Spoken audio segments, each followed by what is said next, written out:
Selamat pagi jemaat sekalian.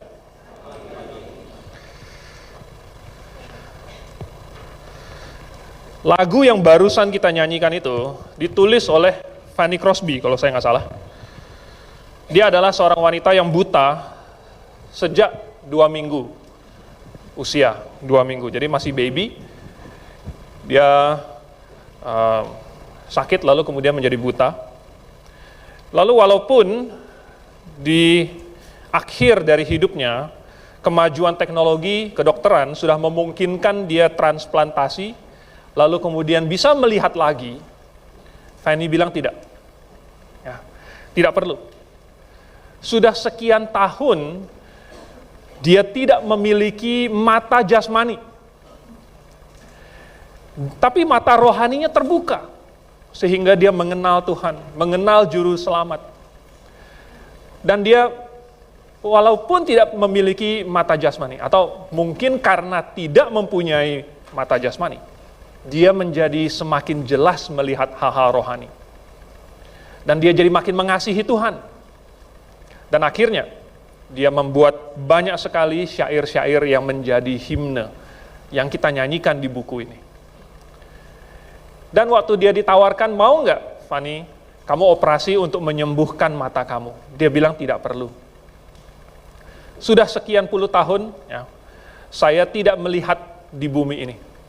Saya mau nanti pertama kali saya membuka mata, itu melihat wajah Juru Selamat saya. Yaitu ketika saya nanti masuk surga. Saya akan diberikan kehidupan yang baru dan mata yang baru. Dan wajah yang pertama yang paling saya kasihi, itu yang mau saya lihat, Tuhan Yesus. Saudara, kalau misalnya kita dikasih pilihan mau punya mata jasmani, atau mau punya mata rohani seperti Fanny Crosby, kira-kira kita pilih yang mana? Hah? Enggak, kan nggak fair begitu dong. Ya, pertanyaannya adalah kalau pilihannya punya mata jasmani atau punya mata rohani seperti Fanny, pilih mana? Oke, itu pertanyaan retoris. Silahkan dijawab sendiri di rumah. Baik, mari kita buka Alkitab kita di dalam Kisah Para Rasul pasal yang ke-26. Kisah Para Rasul pasal yang ke-26. Saya sebenarnya mau kita melihat ayat yang ke-28. Tapi untuk memberikan sedikit konteks, saya akan membaca beberapa ayat sebelumnya. Jadi silahkan sambil saya membaca, jemaat memperhatikan, lalu kita akan membaca ayat yang ke-28 bersama-sama, oke? Jadi saya akan membaca dulu dari ayat yang ke-19. Oke? Kisah Para Rasul pasal 26. Saya akan mulai membaca ayat 19, nanti kita akan baca ayat 28 bersama-sama. Sebab itu, ya Raja Agripa, kepada penglihatan yang dari sorga itu tidak pernah aku tidak taat. Tetapi mula-mula aku memberitakan kepada orang-orang Yahudi di Damsyik, di Yerusalem, dan di seluruh tanah Yudea, dan juga kepada bangsa-bangsa lain, bahwa mereka harus bertobat dan berbalik kepada Allah, serta melakukan pekerjaan-pekerjaan yang sesuai dengan pertobatan itu. Karena itulah orang-orang Yahudi menangkap aku di bait Allah dan mencoba membunuh aku. Tetapi oleh pertolongan Allah, aku dapat hidup sampai sekarang dan memberi kesaksian kepada orang-orang kecil dan orang-orang besar. Dan apa yang kuberitakan itu tidak lain daripada yang sebelumnya telah diberitahukan oleh para nabi dan juga oleh Musa, yaitu bahwa Mesias harus menderita sengsara dan bahwa ia adalah yang pertama yang akan bangkit dari antara orang mati. Dan bahwa ia akan memberitakan terang kepada bangsa ini dan kepada bangsa-bangsa lain. Ayat 24, sementara Paulus mengemukakan semuanya itu untuk mempertanggungjawabkan pekerjaannya. Berkatalah Festus dengan suara keras, "Engkau gila, Paulus. Ilmumu yang banyak itu membuat engkau gila." Tetapi Paulus menjawab, "Aku tidak gila, Festus yang mulia. Aku mengatakan kebenaran dengan pikiran yang sehat. Raja juga tahu tentang segala perkara ini, sebab itu aku berani berbicara terus terang kepadanya. Aku yakin bahwa tidak ada sesuatu pun dari semuanya ini yang belum didengarnya. Karena perkara ini tidak terjadi di tempat yang terpencil. Percayakah engkau, Raja Agripa, kepada para nabi? Aku tahu bahwa engkau percaya kepada mereka. Ayat 28, sama-sama, 1, 2, 3. Jawab Agripa, hampir-hampir saja kau yakinkan aku menjadi orang Kristen. Kalau ada famous last words, ya, kata-kata terakhir yang terkenal, mungkin ini masuk. Hampir-hampir saja kau yakinkan aku jadi orang Kristen. Sayang, cuman hampir. Kita berdoa. Bapa di surga, kami memberikan diri kami, supaya waktu ini dapat kami pakai untuk mendengarkan firman Tuhan dengan serius, dan kami memperhatikan apa yang Engkau ingin kami pelajari, supaya jangan sampai ada satu orang pun yang mendengar kebenaran ini, baik di ruangan ini maupun di rumah, yang akan hanya hampir saja diyakinkan. Kami berdoa di dalam nama Tuhan Yesus. Amin. Hampir artinya ada kesempatan. Ya, ada kesempatan, tetapi tidak sampai kepada ujungnya, tidak sampai kepada penggenapannya, tidak sampai kepada pertobatan, tidak sampai kepada iman, tidak sampai kepada keselamatan. Ada kesempatan, tetapi tidak diambil. Baru hampir. Ini merupakan suatu kata yang paling tragis. Ya. Kalau masih jauh gitu, ya sudah masih jauh gitu kan. Sedih juga sih. Tapi kalau hampir itu rasanya ekspektasinya itu sudah mendekati, rasanya ekspektasinya sudah tinggi, tetapi kemudian tidak mencapai. Gagal. Itu hampir. Ya. Hampir naik kelas. Waduh, ini sedih sekali. Ya. Hampir juara. Ini juga sedih. Yang paling sedih tetapi adalah hampir-hampir diyakinkan menjadi orang Kristen. Ini ternyata merupakan suatu hal yang paling menyedihkan. Karena berita yang diberitakan oleh Paulus ini merupakan suatu titik kunci di dalam kehidupan manusia. Yaitu ketika dia merenungkan sebenarnya hidupnya ini untuk apa? Dan siapa yang harus dia sembah. Dan dia harus percaya kepada siapa. Sesudah dia mati, dia akan pergi kemana. Kebetulan dalam 2 minggu ini, ada 2 jemaat kita yang meninggal. Bagi jemaat banyak yang sudah mendapatkan kesempatan untuk merenungkan kembali dan meyakini bahwa barang siapa yang percaya kepada Yesus, itu sudah ditanggung dosanya, dan sudah tidak perlu lagi menanggung sendiri hukuman untuk dosa itu. Dan kapan saja dia mati, dia pasti masuk surga. Itu adalah pemberitaan yang dibawa oleh Paulus. Dan pada waktu itu, Paulus menggunakan fakta bahwa Yesus bangkit dari kematian, menjadi bukti yang kuat. Seandainya Yesus tidak pernah bangkit dari orang mati, maka semua khotbah Paulus omong kosong. Tetapi sebaliknya, jikalau Yesus benar-benar bangkit dari kematian, berarti Yesus benar-benar adalah Tuhan, berarti siapa yang percaya kepada Yesus benar-benar akan diselamatkan, dan barang siapa yang tidak percaya, dia akan binasa. Jadi, sekali lagi, artinya ada kesempatan. Ada kesempatan. Dan saya ingin kita untuk merenungkan hal ini, bahwa Tuhan memberikan kesempatan kepada semua orang.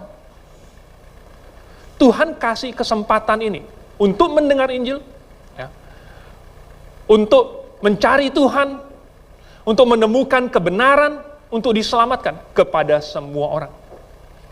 Tetapi biasanya pertanyaan yang sangat besar dan orang langsung tanyakan, bagaimana dengan orang-orang yang hidup di daerah yang terpencil? Bagaimana dengan orang-orang yang tidak pernah ada misioneri sampai ke tempat dia, tidak pernah mendengar Injil, hidup di daerah yang jauh. Bagaimana dengan mereka? Saudara, saya karena tertarik dengan jawaban dari pertanyaan ini, saya menggali dan meneliti sejarah, dan saya temukan ternyata tidak ada suku atau bangsa manapun yang sama sekali terisolasi sehingga tidak punya akses ke dunia luar. Ya. Sama sekali tidak punya akses ke dunia luar, atau dunia luar sama sekali tidak punya akses ke dalam situ, ke tempat itu. Ternyata sepanjang sejarah tidak ada suku atau bangsa yang sama sekali terisolir. Tidak ada. Jadi, dalam semua kasus pasti ada akses ke situ. Karena kalau tidak ada akses, bagaimana dia bisa sampai ke situ? Ya kan? Lalu, dalam hampir semua kasus, adalah suku itu tersendiri yang mengisolasi diri, lalu kemudian menutup diri, lalu makin jauh, mundur, makin menghilang, makin bersembunyi. Itu adalah pilihan mereka sendiri. Lalu, saya mencoba mencari tahu lebih banyak lagi. Karena sepanjang sejarah itu ada yang katanya suku-suku yang terpencil. Misalnya di benua Amerika. Ya kan? Nah, sejarah umumnya mencatat bahwa sebelum 1490-an, kalau nggak salah 1492, Columbus pergi sampai tiba di benua Amerika, katanya sebelum itu orang Eropa belum pernah ketemu benua Amerika, dan jelas kalau begitu Injil belum pernah sampai ke situ. Lalu bagaimana dengan sebelum tahun itu? Bagaimana dengan ribuan tahun mereka tidak punya Injil? Saya coba cari tahu, ya. Dan ternyata yang pergi paling jauh sekalipun itu masih berasal dari dunia yang ada peradabannya. Ya. Jadi, suku atau orang manapun yang pergi jauh banget itu pun asalnya dari daerah yang punya peradaban. Jadi, waktu mereka pergi, mereka bukan tidak punya akses kepada kebenaran. Ya, misalnya, contoh, peradaban yang tua-tua di benua Amerika, seperti misalnya suku Maya, suku Inka. Ini sudah lumayan tua, tetapi kalau kita runut-runut, dan saya mempelajari ini, ada seorang yang sangat revolusioner, dia menggunakan DNA untuk melacak garis keturunan manusia. Lalu dari DNA itu dia bisa menentukan cabang-cabang populasi dunia asalnya dari mana. Ya. Lalu kemudian ini nenek moyangnya, akarnya berasal dari mana. Karena dari DNA itu, kan kalau kromosomnya itu yang wanita XX, dan kromosom laki-laki itu adalah XY. Ya, ini di biologi sudah kita pelajari. Berarti kromosom Y yang dimiliki oleh setiap laki-laki itu pasti berasal dari ayahnya, pasti diturunkan dari ayahnya. Berarti setiap manusia bisa merunut nenek moyangnya itu sampai kepada laki-laki, satu laki-laki. Ya, satu laki-laki. Dan itu menghasilkan kesimpulan bahwa seluruh manusia di muka bumi ini merupakan satu ras. Satu ras. Jadi bukan ras kulit hitam, ras kulit putih, ras kulit kuning, ras mata sipit, ras rambut kribo. Tidak ada beda-beda ras. Kita semua satu ras. Ya. Dan kalau dirunut-runut itu mencapai kepada satu orang. Dan ini sesuai dengan apa yang dikatakan oleh Alkitab. Lalu kemudian orang ini, dia juga membuat penelitian dan melacak kira-kira orang yang tinggal di benua Amerika itu asalnya dari mana. Dan dia dapatkan bahwa itu berasal dari Asia Tengah. Dan suku Maya bermigrasi kira-kira sekitar 400 tahun sebelum Masehi. Oke, 400 tahun sebelum Masehi ini, ya udah lumayan lama. Tetapi itu adalah cocok dengan peristiwa di Asia Tengah pada waktu itu, di mana ada migrasi, ya, ada migrasi. Lalu kemudian, kalau kita lihat 400 tahun sebelum Masehi itu, kalau berasal dari Asia, itu ada peradaban yang sudah maju di Asia Tengah pada waktu itu. Yang jelas, pada waktu itu mereka sudah pasti pernah mendengar tentang kerajaan Israel. Mereka sudah pasti pernah mendengar tentang apa yang Tuhan perbuat bagi bangsa Israel. Bahkan yang Nebukadnezar itu, ya, itu juga mungkin sudah didengar oleh mereka. Apa yang terjadi di kerajaan Babel, bagaimana Tuhan memimpin Daniel, bagaimana Tuhan menghukum Nebukadnezar dan lain sebagainya. Dan sesudah Nebukadnezar sembuh dari penyakit lembunya itu, dia membuat pengumuman ke seluruh negeri, itu pasti sudah tersiar kemana-mana. Jadi kelompok yang kemudian pecah bermigrasi lewat Asia Utara, Rusia di situ, lalu kemudian ke Alaska, lalu kemudian ke benua Amerika, mereka berasal dari populasi yang sudah pernah mendengar tentang Injil. Sudah pernah. Walaupun mereka memutuskan untuk pergi. Ya. Jadi, tidak bisa dikatakan bahwa mereka sama sekali tidak pernah mendengar.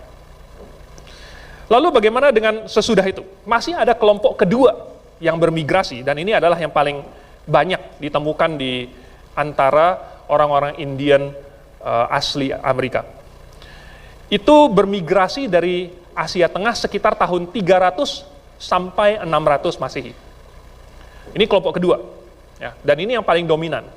Kelihatannya kelompok ini, mereka belakangan pergi ke benua Amerika lewat jalan yang sama, lewat Rusia, lewat Alaska, turun Kanada, lalu ke benua Amerika, sampai ke benua Amerika Selatan. Ini mereka menjadi kelompok yang dominan dan mengalahkan suku Maya, suku Inka, dan lain sebagainya. Mereka menjadi suku yang dominan, menjadi Cherokee, Navajo, Cheyenne, dan suku-suku Indian lainnya. Mereka pergi dari Asia Tengah sekitar 300 sampai 600 Masehi. Berarti sudah pernah mendengar tentang Yesus. Zamannya Rasul Paulus saja tahun 50-an Masehi. Seluruh Asia Kecil, itu adalah suatu provinsi Asia Kecil, sudah mendengar tentang Injil. Tahun 50-an.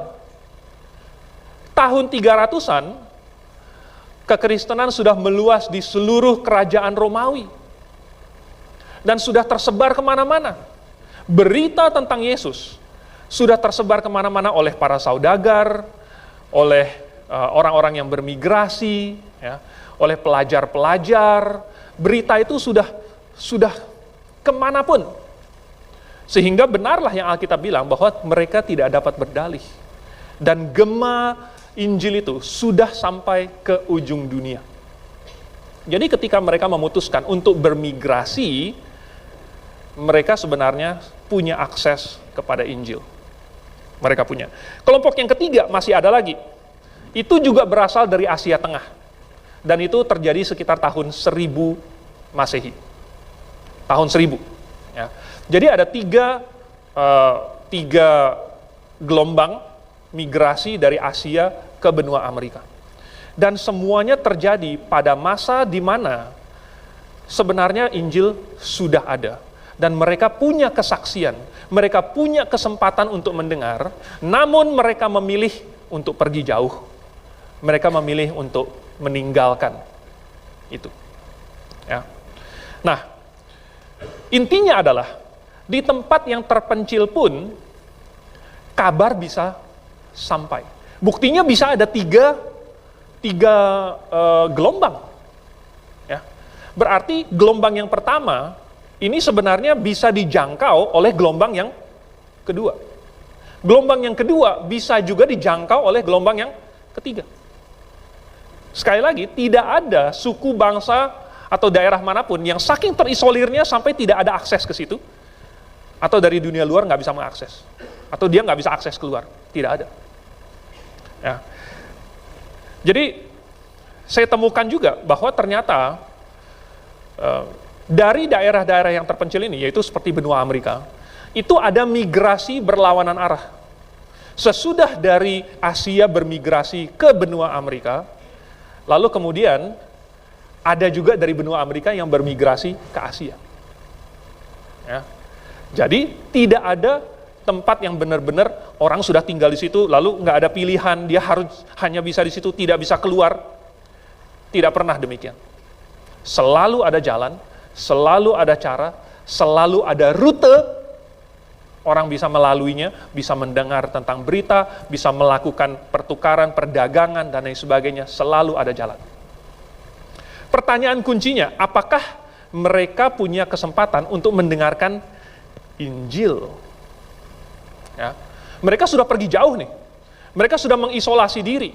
Mereka memisahkan diri dari tanda kutip peradaban, pergi ke tempat yang terpencil, yang tidak ada orang. Mereka mau membangun masyarakat mereka sendiri. Apakah mereka punya kesempatan untuk mendengarkan Injil? Dalam sejarah ini terbukti bahwa benar. Ya. Berita selalu bisa sampai kemanapun. Dan mereka seandainya mau, bisa keluar untuk mencari berita. Bisa. Hanya saja, mayoritas besar dari suku bangsa yang terpencil ini cenderung menutup diri, dan mereka bahkan marah kalau ada orang luar yang berusaha untuk kontak dengan mereka. Sampai sekarang ini, kurang lebih masih ada 100 suku terpencil yang belum kontak dengan dunia luar. Dan mayoritasnya berada di dalam hutan Amazon di daerah Brazil, Kolombia, dan Amerika Selatan di situ. Mereka masuk sampai dalam sekali. Ya. Mereka jumlahnya dikit. Tetapi mereka masuk sampai bagian hutan Amazon yang paling dalam untuk ngumpet di situ. Dan mereka bikin rumah mereka sendiri, di mana mereka tidak perlu ketemu dengan orang luar. Dan kadang-kadang ketemu. Ketemu dengan apa? Ketemu dengan pemburu. Ketemu dengan para pekerja perusahaan yang membuka lahan.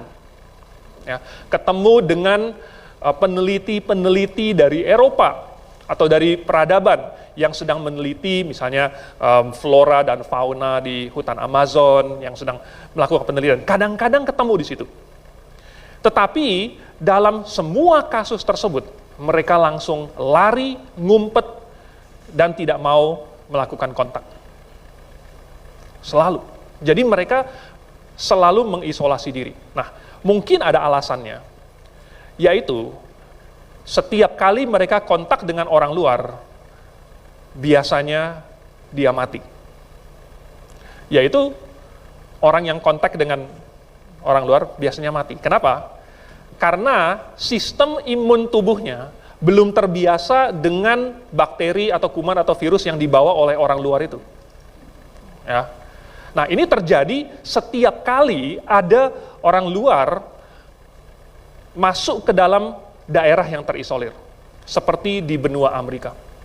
Waktu Columbus dan orang-orangnya mendarat di Amerika, benua Amerika pada waktu itu, diperkirakan itu populasi orang Indian native di situ itu bisa mencapai 118 juta jiwa. Itu bukan daerah yang kosong melompong, yang tidak ada peradabannya, tidak. Ya. Jumlah mereka, bayangkan 118 juta itu sudah setengah, hampir sepertiga dari penduduk Indonesia. Ya. Itu banyak, tetapi sesudah orang Eropa masuk ke situ, populasi mereka drop dengan sangat drastis. Karena pada waktu itu, orang-orang dari Eropa bermigrasi, baru saja lolos dari wabah ini, Black Death, yang tikus itu, yang dibawa oleh tikus ya. Dan orang Eropa yang tadinya populasinya itu juga tinggi, kemudian mati sepertiga. Populasi Eropa saja mati sepertiga. Lalu mereka yang selamat, mereka pergi ke benua Amerika, orang-orang Indian di situ hampir mati ludes. Yang tersisa tinggal orang-orang yang selamat saja. Nah, waktu orang Spanyol sampai ke benua Amerika Selatan, populasi orang-orang di situ juga drop karena ketemu dengan orang-orang Spanyol. Jadi, mereka menganggap ini sebagai kutukan. Wah, kalau ada orang luar datang, kita nggak boleh deket-deket, kita nggak boleh kontak, kita nggak boleh salaman, kita nggak boleh bicara, karena yang berbicara itu akan kena kutuk oleh dewa-dewi. Nanti mati. Begitu. Ya. Jadi mereka cenderung untuk mengisolasi diri. Salah satu yang paling terkenal, itu ada satu suku namanya Sentinelis. Itu mereka tinggal di Kepulauan Andaman. Ada beberapa pulau di Kepulauan Andaman itu, dia adalah yang di paling utara, dan dia satu-satunya dari Kepulauan Andaman itu yang tidak mau melakukan kontak dengan dunia luar. Sudah berkali-kali orang berusaha untuk sampai ke situ, pakai perahu, pakai kapal besar, pakai helikopter, pakai pesawat yang bisa mendarat di air, dan lain sebagainya. Setiap kali ada orang dari luar berusaha sampai ke situ, ditembakin pakai panah dan diusir. Jadi mereka tidak mau ini orang-orang luar mendekati mereka. Padahal mereka punya kesempatan itu. Ya. Mereka bisa melihat, oh itu punya pesawat, oh itu ada kapal, oh itu punya peralatan yang canggih-canggih dan lain sebagainya. Tetapi apa reaksi mereka? Mereka malah mundur. Mereka malah lari, malah bersembunyi. Itu adalah pilihan mereka sendiri. Bukan tidak bisa, bukan tidak punya kesempatan, tetapi mereka memilihnya. Jadi, Tuhan Yesus berkata apa? Di dalam Matius pasal 7, ayat yang ke-7 dan 8, Yesus berjanji, mintalah maka akan diberikan kepadamu. Carilah maka kamu akan mendapat. Ketoklah maka pintu akan dibukakan bagimu. Karena setiap orang yang meminta menerima, dan setiap orang yang mencari mendapat, dan setiap orang yang mengetuk baginya pintu dibukakan. Tuhan Yesus bukan berbicara tentang meminta hal-hal jasmaniah. Barang siapa yang meminta akan mendapat. Kalau gitu saya minta rumah, gitu kan. Barang siapa yang mencari, oh kalau gitu saya mencari pasangan hidup, langsung dapatkah begitu? Bukan itu yang dimaksud. Tetapi hal rohani, kebenaran, Yesus sendiri. Barang siapa yang mencari Yesus, dia akan ketemu. Barang siapa yang mencari kebenaran, yang meminta kebenaran, dia akan mendapat. Yang mengetuk pintu, maka pintu akan dibukakan. Dan ini terbukti di dalam sejarah, betapa seringnya Tuhan membuka pintu dan membuka jalan bagi orang yang mencarinya. Ada sida-sida dari Ethiopia, menempuh perjalanan ribuan mil, mungkin berminggu-minggu sampai berbulan-bulan, dari negeri Ethiopia sampai ke Yerusalem, hanya untuk mendapatkan gulungan kitab Yesaya. Dan ketika mendapat gulungan kitab itu, masih belum ngerti lagi. Dia baca-baca masih belum ngerti. Mesti Tuhan yang kirim Filipus untuk masuk ke situ, naik ke keretanya dan menjelaskan. Dari Ethiopia juga, ribuan tahun sebelum itu adalah Ratu Sheba dari negeri Ethiopia juga. Ratu Sheba ini, dia cuma mendengar kabar tentang hikmat Salomo. Dengar dari siapa? Dengar dari saudagar. Jadi di Afrika itu, jangan Anda pikir bahwa Afrika itu adalah tempat yang sangat terpencil, yang nggak pernah ada ketemu dengan peradaban luar. Ya, Mesir itu di Afrika loh, saudara. Ya, Mesir itu merupakan superpower pada zaman itu, dan cukup lama. Lebih dulu daripada Asyur atau Babel. Mesir di Afrika sudah menjadi ini, dan Ethiopia juga memiliki kekuatan yang sangat besar. Jadi di Afrika mereka sudah mendengar, sudah ada rute-rute perdagangan, berita bisa sampai ke pelosok-pelosok. Dan hanya Ratu Sheba yang membuat perjalanan itu. Dia membawa iring-iringan yang besar, yang membawa rempah-rempah sebanyak yang belum pernah dilihat. Bayangkan, dia bawa rempah-rempah lebih banyak daripada yang pernah dilihat oleh orang. Dan dia kasih itu kepada Salomo sebagai hadiah karena dia kagum dengan hikmatnya Salomo. Dia bilang, ternyata hikmat kamu itu benar-benar melebihi dari yang dia dengar. Yang dia dengar itu belum separuhnya dari apa yang dia lihat. Saudara, orang mendengar, lalu bisa membuat keputusan untuk mengejarnya. Ini adalah keputusan pribadi masing-masing. Siapapun, kalau dia mencari kebenaran, itu akan diberikan kesempatan oleh Tuhan. Jadi, ada yang dikasih kesempatan. Barusan kemarin Pak Suhento cerita, di rumah duka itu habis Pak Suhento khotbah. Khotbahnya bagus sekali. Seandainya kalau Alkitab itu benar, kalau Alkitab salah ya berarti orang Kristen ini dibohongin. Tapi kalau Alkitab benar, berarti yang masuk surga itu caranya sesuai dengan Alkitab. Itu mesti bilang, ada satu ibu yang mendengarkan dengan serius sekali. Ya, ada ibu yang mendengarkan dengan serius, yang kepalanya tertutup, begitu.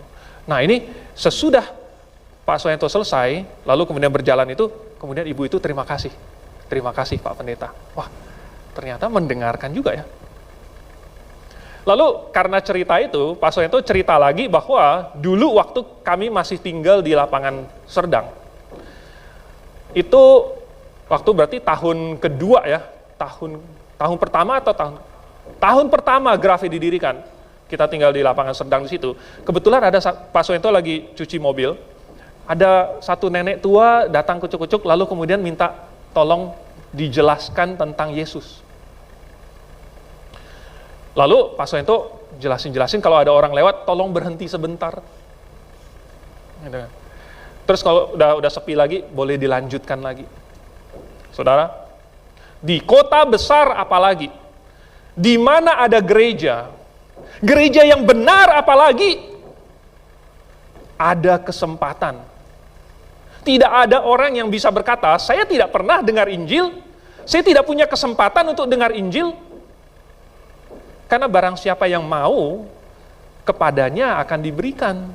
Yang tidak mau bagaimana? Yang tidak mau dia akan pergi, dia akan lari, dia akan ngumpet. Kita cari pun, dia akan ngumpet. Ada satu cerita lagi, saya nonton di YouTube, kesaksian dari seorang wanita Afghanistan. Tadinya, dia itu di keluarga muslim yang sangat tradisional, sangat ketat. Dan dia membaca kitab sucinya itu, dan dia percaya semuanya. Dia percaya semuanya itu, bahwa kalau diselamatkan itu caranya begini, begitu. Dia harus mengikuti. Dia harus tutup, dia harus ibadah, dia harus amal, semuanya. Dan dia percaya. Tetapi, dia juga percaya, dia bilang, bahwa kitab sucinya ini harus benar, baru dia bisa diselamatkan. Harus benar dulu. Dia percaya itu. Dan suatu hari, kemudian dia kerja di suatu perusahaan media di kota Kabul.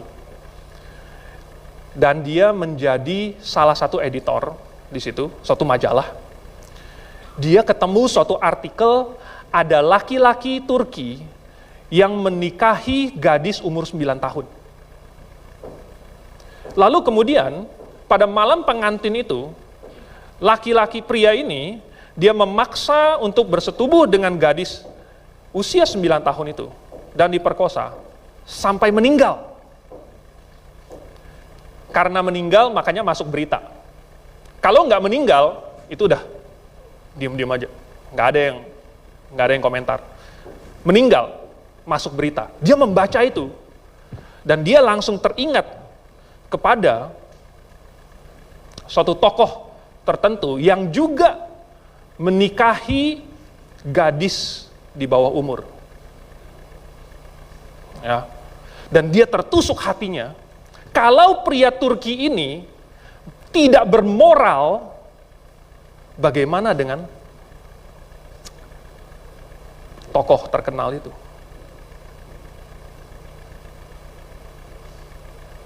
Dan di dalam hatinya terjadi pergumulan besar. Sehingga dia kemudian tidak bisa tenang, dan dia harus mencari tahu, kalau begitu, apa yang saya baca di kitab suci saya selama ini bukanlah kebenaran. Dia cari ke Buddha, dia cari ke Hindu, dia cari ke Katolik. Terakhir baru dia cari ke Kristen. Saya juga heran kenapa itu yang terakhir, bukan yang pertama dia cari. Ya, dia baca kitab sucinya dan dia mau cari tahu kenapa, ya, adakah yang lebih benar. Singkat cerita, ya, akhirnya dia menjadi Kristen. Lalu dia bersaksi bahwa karena dulu dia mencari kebenaran, akhirnya Tuhan menuntun dia kepada kebenaran. Sebenarnya yang Tuhan mau lihat itu adalah ada keinginan hati mau mencari tahu, ada keinginan untuk mencari yang benar, bukan hanya asal-asalan, bukan hanya asal terima dari orang tua, dari nenek moyang, bukan hanya asal percaya yang dikatakan oleh pemimpin agamanya, tetapi yang benar-benar mau meyakinkan diri sendiri bahwa yang dia percaya ini benar-benar kebenaran. Maka kalau dia mengetuk, pintu akan dibukakan. Siapa yang bisa tahu bahwa suatu saat dia akan ketemu dengan artikel itu? Bisa saja dia tidak pernah ketemu dengan artikel, tidak pernah membaca itu. Siapa yang bisa tahu bahwa dia akan ketemu dengan Alkitab, membaca tertentu dan bisa beriman? Ketemu dengan orang yang menjelaskan Injil kepada dia? Siapa? Tuhan yang bisa mengatur semuanya ini. Ada yang diberikan kesempatan. Sedikit. Ya, mereka yang lari ke tempat yang jauh, tempat yang terpencil, mereka punya kesempatan, walaupun sedikit. Tetapi punya kesempatan itu. Karena siapapun sesudah dia dewasa, sudah punya kaki sendiri, sudah punya pikiran sendiri, bisa melihat alam semesta ini, punya hati nurani, dan bisa membuat penilaian di dalam hati bahwa saya harus menyembah Allah. Tetapi Allah yang mana? Ada pertanyaan itu di dalam hatinya. Tentu, sebagian besar orang memilih untuk diam saja, atau untuk menerima secara membabi buta apa yang diajarkan kepada dia. Benar atau salah, dia tidak peduli. Lalu, ada yang mendapat kesempatan lebih besar. Ya, mendapat kesempatan lebih besar. Dan ada yang mendapat kesempatan sangat banyak. Dan inilah kategori yang bisa dikatakan dia hampir diselamatkan. Yang mempunyai kesempatan. Mungkin yang sangat baik seperti Felix, Festus, dan Agripa. Mungkin mendapatkan kesempatan yang sangat sering untuk mendengarkan. Yang penjelasannya sangat jelas. Yang bersama-sama dengan Tuhan Yesus. Yang melihat perbuatan-perbuatan ajaib yang membuktikan kuasa Yesus, membuktikan identitas Yesus. Mungkin bahkan yang ikut pelayanan bersama-sama dengan Yesus.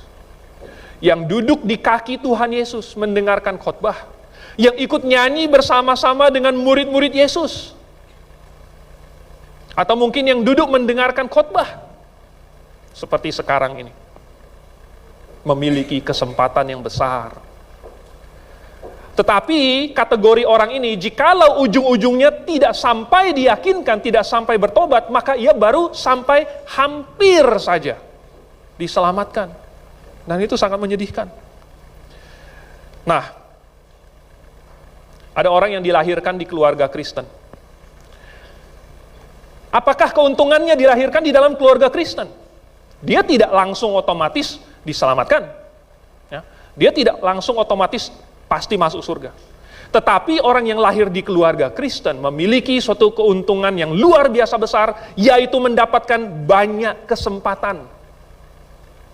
Orang yang lahir di keluarga non-Kristen, mungkin kesempatannya datangnya jarang. Dan dari jauh. Sayup-sayup kedengarannya, cahayanya redup, perlu usaha yang lebih untuk mengejarnya, kesempatannya mungkin sedikit. Orang yang sudah lahir di keluarga Kristen, yang sudah ikut sekolah minggu di Grave sejak masih kecil, yang bukan cuma mendengar cerita, tetapi mendengar pengajaran, yang bukan cuma mendengarkan lelucon-lelucon pengkhotbah, tetapi mendengarkan doktrin yang benar.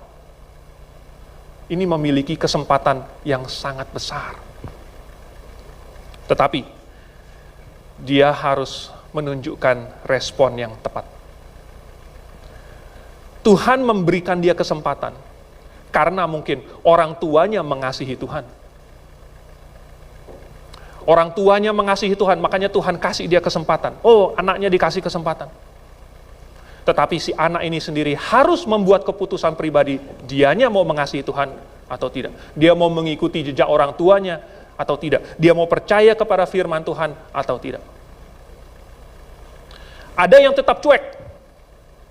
Sudah dikasih kesempatan yang banyak, yang sering, yang jelas, yang sangat nyata, tetapi masih cuek. Dan contoh yang sangat bagus di dalam Alkitab adalah Esau. Siapa Esau ini? Dia adalah anak dari Yakub. Yakub punya 2 anak, kembar Esau dan Yakub. Ishak, anak Ishak. Anak Ishak. Esau dan Yakub. Yang duluan keluar adalah si Esau, ya, sehingga dia dianggap yang sulung. Dan dia paling terkenal karena menjual hak kesulungan dia. Ya kan? Pada suatu hari dia pulang dari berburu, dia suka berburu, lalu dia sudah kelelahan. Dia mungkin tidak mendapatkan buruannya, walaupun sudah mengeluarkan effort yang sangat tinggi, tetapi dia malah gagal dan tidak tahu apa yang terjadi, dia merasa dia hampir mati. Dia lihat Yakub adiknya memasak sesuatu yang merah-merah, kelihatannya suatu kacang, pokoknya enak sekali kelihatannya, dia bilang, tolong kasih saya sedikit. Dan Yakub bilang apa? Jual dulu hak kesulunganmu kepadaku. Ya. Nah, di sini. Jadi ini Esau, dia punya hak kesulungan. Apa arti hak kesulungan ini? Hak kesulungan ini berarti mencakup berkat yang diwariskan secara turun-temurun dari Abraham kepada Ishak dan kepada anaknya dan kepada keturunannya. Berkat ini mencakup apa? Bahwa Tuhan akan menjadikan Abraham suatu bangsa yang besar. Tuhan akan memimpin Abraham ke suatu negeri dan memberikan negeri itu kepadanya menjadi milik pusaka. Bahwa akan memberkati dia. Barang siapa yang memberkati Abraham akan diberkati, yang mengutuk Abraham akan dikutuk. Keturunannya akan menjadi sangat banyak, seperti bintang di langit dan pasir di laut. Dan oleh keturunannya, semua bangsa di bumi akan mendapat berkat. Esau hanya melihat komponen jasmaniahnya, berkat ini materialnya. Oh, lihat Abraham diberkati oleh Tuhan. Oh, lihat Ishak, bapak saya, diberkati oleh Tuhan. Kalau saya mendapat hak kesulungan ini dan saya diberkati juga, maka kekayaan seperti Abraham, seperti Ishak juga akan turun kepada saya. Itu yang dipikirkan oleh Esau. Tetapi dia sama sekali tidak tertarik dengan aspek rohaninya. Komponen rohaninya itu. Di dalam Ibrani pasal 12, ayat yang ke-16, bersaksi bahwa Esau katanya, dia itu cabul dan memiliki nafsu yang rendah. Nafsu yang rendah ini apa? Yaitu nafsu yang memenuhi keinginan jasmania. Itu nafsu yang rendah. Nafsu yang tinggi, maksudnya yang nilainya lebih tinggi, ya, bukan nafsu yang gede. Nafsu yang nilainya lebih tinggi, itu adalah yang sifatnya rohani. Menginginkan hal-hal yang tinggi, yang rohani. Nafsu yang rendah itu menginginkan hal-hal yang jasmaniah. Esau katanya cabul dan nafsunya level rendah. Dia cabul, buktinya dia suka main perempuan. Sampai terpaksa istrinya jadi 2. Itu pun berasal dari perempuan Kanaan yang tidak disukai bapaknya. Bapaknya itu mau supaya dia pergi ke tempat dulu, lalu kemudian mengambil seorang istri seperti Yakub. Tetapi dia main-main duluan. Ya, rupanya dia nggak tahan. Lalu tahu-tahu sudah bawa pulang 2 istri. Nah, loh, kalau sudah bawa pulang istrinya gimana? Ya kan, akhirnya Yakub ya bohwat juga. Jadi, Esau ini punya nafsu yang rendah dan dia cabul. Ternyata dia hanya memikirkan aspek jasmaniah dirinya tanpa memikirkan aspek rohaninya. Sehingga dia menjawab, sebentar lagi aku mati. Apakah gunanya hak kesulungan itu bagiku? Jualah dahulu hak kesulunganmu itu. Bentar lagi mati. Kalau saya mati, toh tidak ada berkat yang bisa saya nikmati lagi. Kalau saya mati, toh saya tidak perlu hak kesulungan itu lagi. Tetapi dia lupa komponen rohaninya bahwa bersama dengan berkat-berkat rohani itu adalah janji tentang Sang Juru Selamat. Bahwa keturunan yang nanti akan menjadi berkat bagi seluruh bumi mengacu kepada Sang Juru Selamat. Dan harusnya ini sudah diajarkan oleh Abraham kepada Ishak dan Ishak kepada anak-anaknya. Sudah diajarkan secara turun-temurun. Yakub memperhatikan sehingga dia menginginkan dan merindukannya. Saya mau kalau begitu. Coba saya yang lahir duluan, cuman beda berapa detik doang kok. Sebenarnya kita sama-sama dalam satu kandungan ini. Kenapa dia yang sulung? Cuman tangannya kebetulan yang muncul duluan. Tapi kemudian si Yakub dengan begitu kuatnya menarik kembali tangan kakaknya itu, lalu kemudian dia yang keluar duluan. Jadi Yakub sebenarnya mau keluar duluan, dia mau jadi yang sulung. Tapi si Esau yang tangannya keluar duluan. Ini tidak adil. Si Yakub merasa bahwa dia yang harusnya jadi sulung. Dia menginginkan hak kesulungan itu. Esau mendengar juga nggak? Mendengar. Tetapi apakah dia mengaminkannya dalam hati? Tidak, dia cuek. Peduli amat. Oh ya, bla bla bla bla. Bapaknya cerita begitu. Ya. Tidak mau mendengarkan. Akhirnya, ketika pada saatnya tiba dia harus membuat pilihan, dia salah membuat penilaian. Mana yang lebih berharga, semangkok kacang merah ini atau nyawanya? Dia pikir nyawanya itu terikat kepada mangkok kacang merah ini. Salah. Karena nyawanya sebenarnya terikat pada hal-hal rohani. Bukan kepada roti atau kacang merah. Jadi, waktu Esau sudah membuat keputusan yang salah itu, akhirnya dia menyesal karena dia kemudian mau mencari berkat itu, tapi sudah nggak ada. Ya kan? Ini tragis sekali.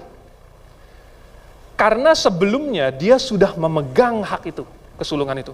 Sebelumnya dia adalah anak sulung. Dia bukan bertarung untuk menjadi anak sulung. Dia bukan berjuang untuk menjadi anak sulung. Dia sudah menjadi anak sulung. Dia sudah punya itu.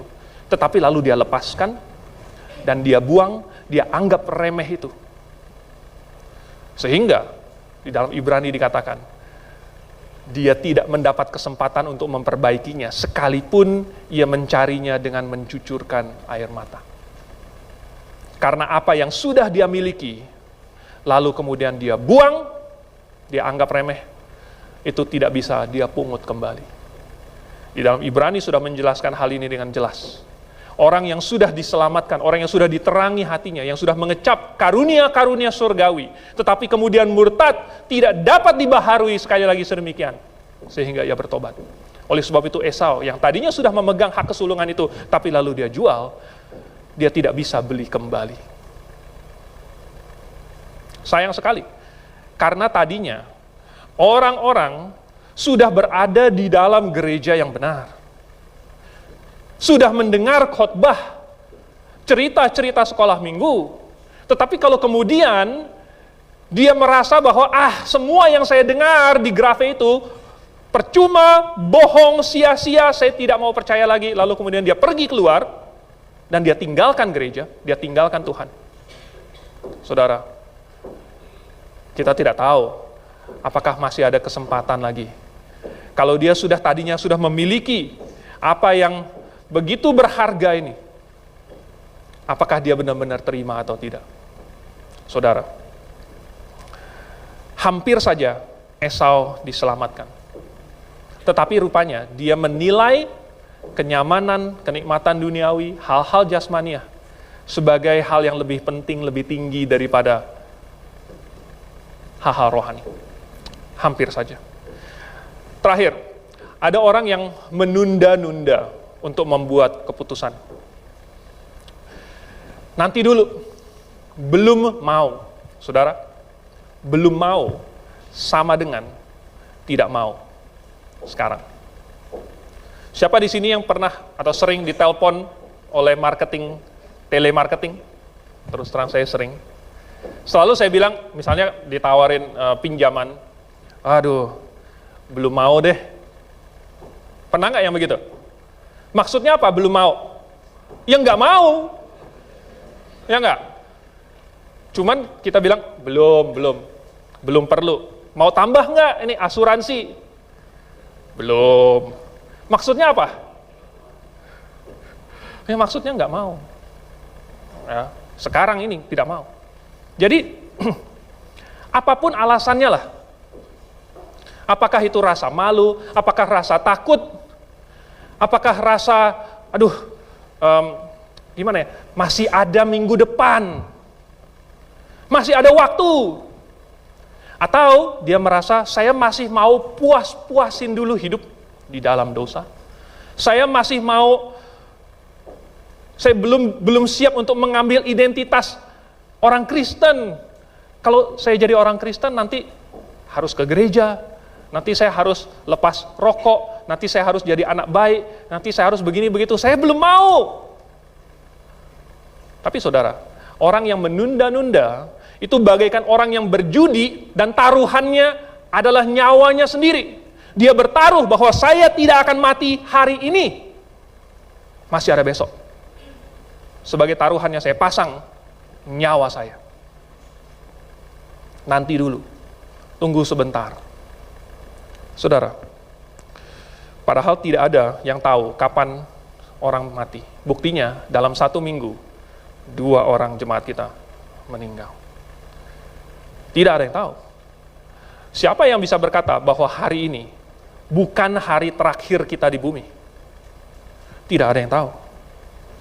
Jadi, jangan biarkan kesombongan menghalangi kita untuk membuat keputusan ini.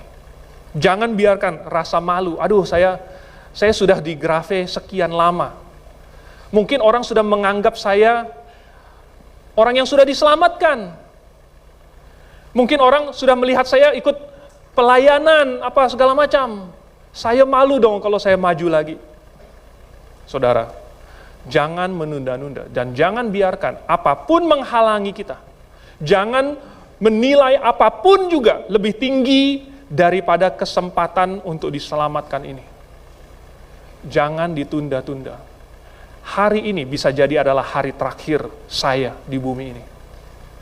Saya harus membuat diri saya pasti masuk surga. Mari kita tundukkan kepala.